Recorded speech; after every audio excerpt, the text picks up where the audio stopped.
Hello everyone. कुछ महत्वपूर्ण प्रश्नों को देखते हैं।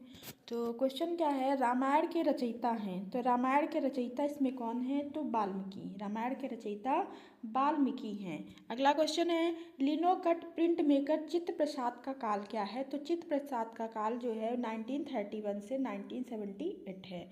अगला क्वेश्चन है, यशोधर पंडित ने कामसूत्र की टीका किस नाम से की है? तो कामसूत्र की जो टीका की है उन्होंने किस नाम से की है? तो जय मंगला नाम से की है। ठीक है, इसका राइट आंसर ऑप्शन ए होगा।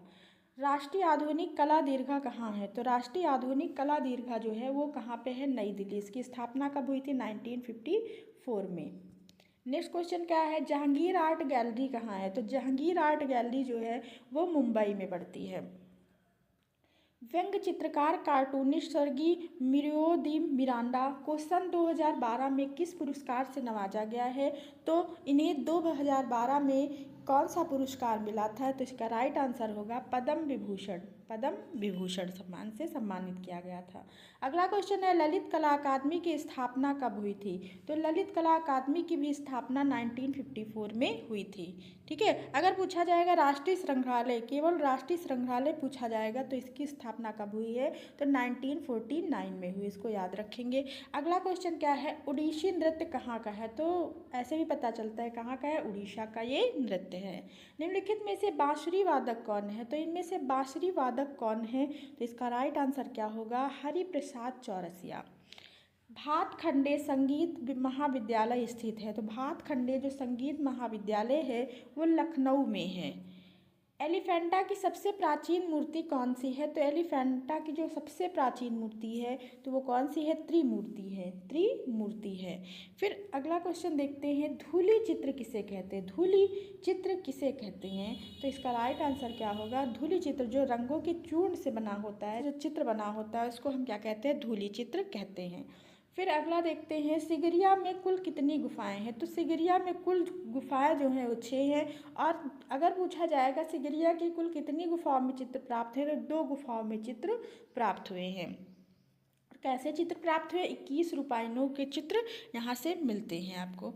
फिर देखते हैं, खजुराहो में किस धर्म से संबंधित चित्र मंदिर पाए जाते हैं? तो खजुराहो में किस धर्म से संबंधित? शैव धर्म से भी है, जैन धर्म से है, वैष्णव धर्म से भी है। तो इसका राइट आंसर क्या होगा? तीनों। और खजुराहो मंदिर कहाँ पे है? तो मध्य प्रदेश में है। कहाँ पे पड़ता है? मध्य प्रदेश में पड़ता है। यहाँ है, यहीं एक कंदरिया महादेव का मंदिर है जो बहुत ही फेमस मंदिर है। विश्व की मूर्ति में विष्णु की मूर्ति में गदा का प्रतिनिधित्व किसे किया जाता है? किससे किया जाता है? तो गदा जो प्रतिनिधित्व है वो क्या है? सहचरी है। फिर देखते हैं, पश्चिम भारतीय शैली के चित्रों में मानव जो आकृतियाँ बनी हैं वो कैसी बनी हैं? तो गुड्डे गुड़ियों जैसी आकृतियाँ बनी हैं। इसका राइट आंसर क्या होगा? ऑप्शन नंबर ए इसका राइट आंसर होगा। फिर अगला देखते हैं, जैन शैली के चित्रों का धरातल क्या है? तो जैन शैली में कपड़े पर भी चित्रित हुआ है और ताड़पत्र भी इस पे भी चित्रण हुआ है, कागज पर भी चित्रण हुआ है। तो इसका राइट आंसर क्या होगा? तीनों। अगला क्वेश्चन क्या है, त्रिशट शलाका पुरुष चरित्र के रचयिता कौन है? इसके रचयिता कौन है? तो इसके रचयिता जो है वो कौन है? हेमचंद्राचार्य हैं। हेमचंद्राचार्य इसके रचयिता है। ये त्रिशट शलाका पुरुष चरित्र ये किस काल से संबंधित है? किस शैली से संबंधित है? तो ये अपभ्रंश शैली से संबंधित है। फिर देखते हैं, लौर चंदा के लेखक कौन है? लौर चंदा के लेखक कौन है? तो ये भी अपभ्रंश या जैन शैली का ग्रंथ है। तो इसके जो लेखक है वो मुल्ला दाऊद हैं। कौन है? मुल्ला दाऊद है। नेक्स्ट क्वेश्चन क्या है, मुद्रण कला में 2 अक्षरों के बीच के स्थान को क्या कहते हैं? तो 2 अक्षरों कहते हैं। तो मुद्रण कला में 2 अक्षरों के बीच के स्थान को कर्निंग कहते हैं। अगर लाइन पूछा जाएगा 2 लाइनों के बीच की दूरी, बीच के स्थान को क्या कहते हैं? तब लीडिंग होगा। फिर अगला क्वेश्चन देखते हैं, मथुरा संग्रहालय में प्रदर्शित परखम यक्ष की जो मूर्ति है वो किस काल से संबंधित है? तो परखम यक्ष की जो मूर्ति है वो मौर्य काल से संबंधित है। इंट्रक्शन कला किससे संबंधित है? तो इंट्रक्शन कला जो संबंधित है वो प्राचीन रोम से संबंधित है। भारतीय रुपये के नवीनतम प्रतीक को निर्मित करने वाला कौन है? तो निर्मित करने वाला कौन है? तो इसका राइट आंसर क्या होगा? डी उदय कुमार। अगला क्वेश्चन है, भारत में सर्वप्रथम प्रिंटिंग प्रेस की स्थापना कब हुई है? तो सर्वप्रथम प्रिंटिंग प्रेस की स्थापना 1556 गोवा में हुई है। पोथी चित्रण का प्रारंभ किस शैली से हुआ है? तो पोथी चित्रण का प्रारंभ पाल शैली से हुआ है और पाल शैली से ही लघु चित्रण का प्रारंभ हुआ है। पटुआ चित्र कहाँ से संबंधित है? तो पटुआ चित्र ये कालीघाट से संबंधित हैं। सांची और भरहुत स्तूप किस काल में बने हैं? तो सांची और भरहुत स्तूप ये शुंग काल में बने हैं। तीजन बाई एक हैं, तो तीजन बाई कौन है? तो ये पंडवानी गायिका तीजन बाई हैं। अगला देखते हैं, गढ़ी कला केंद्र संबंधित है। तो गढ़ी कला केंद्र जो संबंधित है राष्ट्रीय ललित कला अकादमी से संबंधित है। इसकी स्थापना कब हुई? तो 1976 में और इसके अध्यक्ष शंखो चौधरी। निम्नलिखित में से कौन सा बाह्य विज्ञापन कार्य आउटडोर एडवर्टाइजिंग का रूप नहीं है? यहाँ पे नहीं पूछा गया है। तो बिल बोर्ड भी है, बस शेल्टर भी है, कियोस्क भी है, लेकिन डैंगलर इसका बाह्य रूप नहीं है। अभिव्यंजनावाद का जन्म किस देश में हुआ? तो अभिव्यंजनावाद का जो जन्म हुआ है वो जर्मनी में हुआ है। अभिव्यंजनावाद के प्रमुख कलाकार कौन है? तो मुंक है या मुंच कह सकते हैं। नेक्स्ट क्वेश्चन क्या है? ब्राक का प्रथम घनवादी चित्र कौन सा है? तो ब्राक का जो प्रथम घनवादी चित्र है निवस्त्र आकृति है। बहुत इंपॉर्टेंट क्वेश्चन है। फिर देखते हैं, सर्वोच्चवाद का प्रमुख कलाकार कौन है? तो सर्वोच्चवाद का जो प्रमुख कलाकार है काजिमीर मालेविच हैं। अगला क्वेश्चन क्या है? मानक ब्रांज में निम्नलिखित में की सही मात्रा क्या है? मानक जो ब्रांज होता है उसमें कौन कौन से तत्व होते हैं? तो तांबा होता है 90%, 7% टीन होता है और 3% जस्ता होता है। चिदम्बरम के नटराज मंदिर में भारतनाट्यम शैली पर आधारित कितनी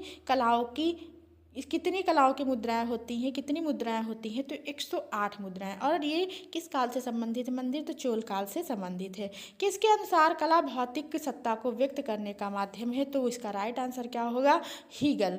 अगला क्वेश्चन क्या है? अश्वारोही, नीला अश्वारोही जो ब्लू राइडर नामक ये संस्था चलाई गई थी, तो इसके जो संस्थापक हैं वो कौन है? तो कंडिशकी हैं और ये अभिव्यंजनावाद से संबंधित है। नारी की आशा हत्या नामक चित्र किसने बनाया है? तो कोकोश्का ने बनाया है। ये भी अभिव्यंजनावादी कलाकार हैं। कुल्हाड़ी से कटा हुआ शीर्ष, ये पेंटिंग किसने बनाई है? तो ये पेंटिंग है पॉल क्ले की। इटली की आधुनिक कला का जन्म किस कलावाद से होता है? तो भविष्यवाद से होता है। किससे होता है? भविष्यवाद से। नेक्स्ट क्वेश्चन क्या है? भविष्यवाद का प्रेरता कौन है? तो भविष्यवाद का जो प्रेरता है वो कौन है? फिलिप्पो तोमासो मेरेनिती। भविष्यवाद का प्रेरता कौन है? तो फिलिप्पो तोमासो मेरेनिती। अगला क्वेश्चन है, भविष्यवाद का सबसे प्रमुख सिद्धांत क्या है? तो भविष्यवाद का जो सबसे प्रमुख सिद्धांत है वो क्या है? तो समयावच्छेद है। नेक्स्ट क्वेश्चन है, निम्नलिखित में से कौन सा सुमेलित नहीं है? तो भविष्यवाद से फिलिप्पो तोमासो मेरेनिती संबंधित है, किरणवाद से मिखाइल लेरोनो संबंधित है और सर्वोच्चवाद से कासिमीर मालेविच संबंधित है, लेकिन द्रेला का घनवाद से संबंधित नहीं है। तो इसका राइट आंसर क्या होगा? Option D.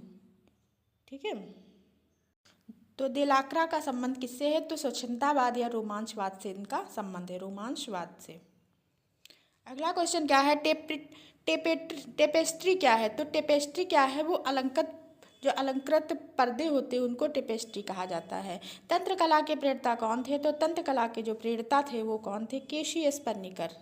स्वास्तिक प्रतीक है, जो स्वास्तिक है वो किसका प्रतीक है? तो मंगल कामना का प्रतीक है। लिथोग्राफी से छापा चित्र निकालने को क्या कहा जाता है? कैसे निकाला जाता है? लिथोग्राफी से छाप चित्र निकाले जाते हैं, तो कैसे निकाला जाता है? तो सतह पर रेखांकन करके। इसका राइट आंसर क्या होगा? ऑप्शन बी, सतह पर रेखांकन करके। उत्कीर्णन विधि नहीं है, इनमें से उत्कीर्णन विधि नहीं है, तो एंचिंग भी है, कास्ट उत्कीर्ण भी है, एक्वांटिक भी है, लेकिन लिथोग्राफी नहीं है। स्टील लाइव चित्रण है, तो स्टील लाइव चित्रण को क्या कहते हैं? जो निर्जीव वस्तुओं का चित्रण होता है उसको स्टील लाइव चित्रण कहते हैं।